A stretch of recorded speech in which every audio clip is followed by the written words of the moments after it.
Make no doubt, public safety is our top priority. Our focus is keeping demonstrators, community members, drivers, our law enforcement officers safe, especially during moments of heightened tension or uncertainty. While peaceful expression is protected, any actions that harm people, destroy property, or jeopardize public safety will not be tolerated. Demonstrations must remain safe and they must remain lawful. We are coordinating with our local law enforcement partners to ensure resources are adequately deployed. As such, just as was the case last weekend, the Minnesota National Guard has staged in a way such that they can respond quickly if needed. Again, just as was the case last weekend, it is our hope that they won't be needed.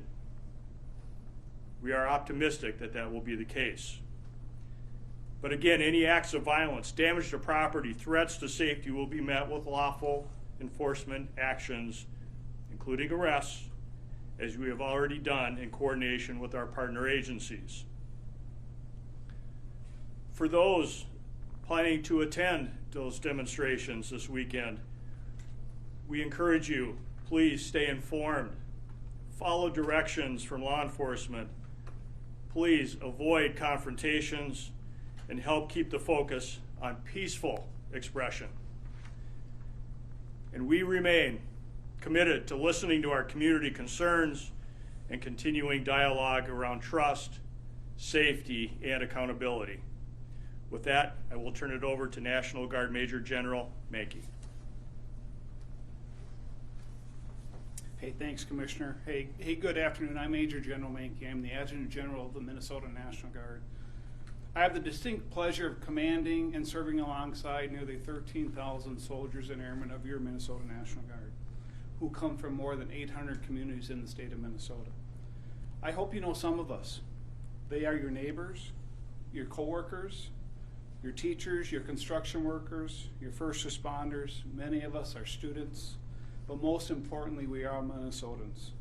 We live here, we work here, and we serve here.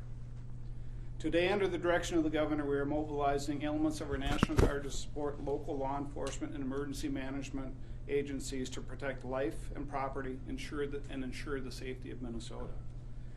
We are a planning organization that prioritizes partnerships. Many of the partners you see up here today, we are partnered with, and we remain partnered with them and work with them through the planning process to ensure that we are always ready and always there. With that, folks, we will take some questions. As a reminder, as I had said earlier, please, as you introduce your first question, introduce yourself and the media organization you're with. And with that, we'll open it up. Rich Reeve from Channel 5. I was wondering if I could ask, is there a specific plan to keep Cedar Riverside safe at this point? Yeah, thank you for the question about keeping Cedar Riverside safe. We have been continuing to work with our local law enforcement agencies, including the Minneapolis Police Department and Hennepin County Sheriff's Office and their partner agencies. We also have, as you can see around us, state law enforcement agencies that are working with our local partners and are available. We have done a significant amount of planning with those law enforcement agencies so that we are prepared in the event that anything happens that would be needed additional resources. But that planning is being done. We are confident that the city of Minneapolis and our teams have plans in place to help, again, keep the public safe, which is why we are all here today. Will we see more uniforms on the ground in that neighborhood? I will say that the city of Minneapolis will have certainly a large complement of police officers. Visibility is one piece of being available and ready to protect the peace in that area. What I would recommend and suggest that if people are concerned for safety, to make sure and locate a police officer that may be available and needed, but we should have plenty of people that are out there. Some will be visible, some will not, but we are prepared to address any safety issues that may come up. Commissioner Connor White with WCCO. Do you have any anticipation on the kinds of numbers that will be involved on the side of people coming in to Cedar Riverside in that area tomorrow? Question was on the numbers of people that may be present in the Cedar Riverside area. We don't have estimates right now that I would be able to give you on the number of people that are coming in. What I would point out is that we have had demonstrations over the last week and a half that have occurred, some without necessarily any warning that they were going to occur.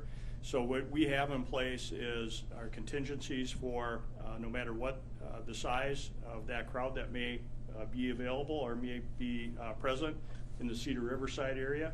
We are confident that we have the staffing, the personnel available to do that. And just as a note, we are here also as a state resource. If things may happen in another community, it may not be Minneapolis, it could be someplace else. We are prepared and ready to respond to support our local law enforcement agencies should they see a need.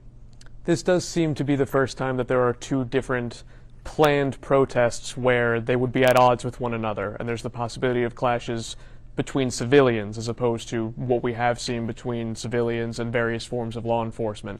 Any nerves on your end about this mixture?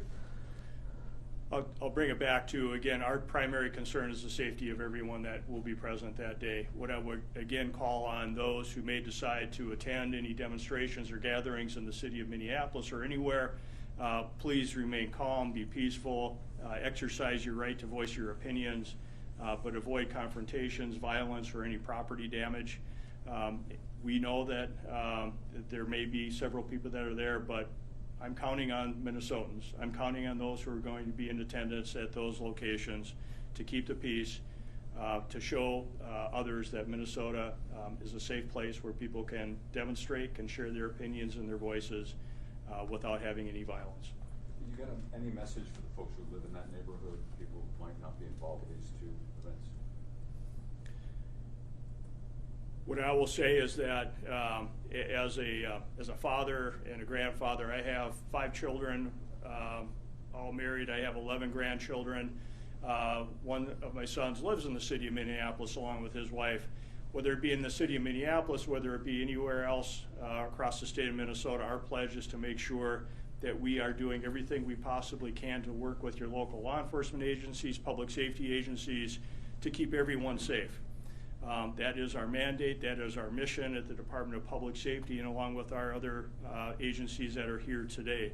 For those that are in the Cedar Riverside area, again, I would just ask for peaceful demonstrations. If you see something that you think is dangerous, certainly report that, but we will have, again, a good footprint of staff that will be available in that area, and we're just calling for peace because it is important to all of us up here as we are working together to support Minnesotans and their ability to exercise their First Amendment rights. We want to be there to be helpful. We want to be there to keep the peace. And again, let's be Minnesotans. Let's be those who want to do this the right way, to demonstrate, to share your opinions, to share your values, to share your thoughts, but to do it in a way that doesn't incite violence, that doesn't bring any more harm. And we have seen enough of that. I don't want to see any more. I'd like to ask the Major General question, if that would be okay. Sure. Activated, does that mean we're going to see National Guard personnel on the ground in that neighborhood tomorrow? Yeah, Hazel, thanks for the question. I don't know if you'll see National Guard in the neighborhoods or not. I guess it's going to depend on what the needs are. We are a support element to local law enforcement as well as the state. And routinely and thankfully, we use state resources and other local law enforcement resources first. So I can't tell you if you will or not. I will tell you that our soldiers have gone through a bunch of training, and they are ready, and they will be there if needed. Is the status of activation different? I'm sorry, I just want to be clear. So they're on standby right now, or what? Yeah, they're mobilized and they're brought in, and they're operating out of various locations so that they are prepared, ready to go. So they are not at home. They're at a location, so their response time could be quicker than if it was a cold call if they were at home. To that point, has your status activation actually changed since the last time we heard Governor Walz? It has not, and the executive order was written. We have the latitude to do this for a while, so our status hasn't changed.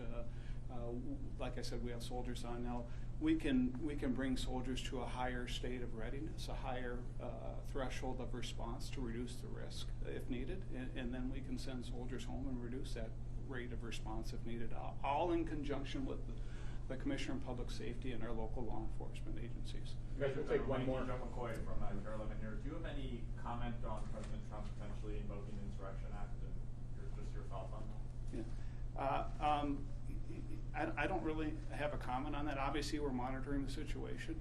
You know, we're trying to keep the calm here in Minnesota with the resources that we have.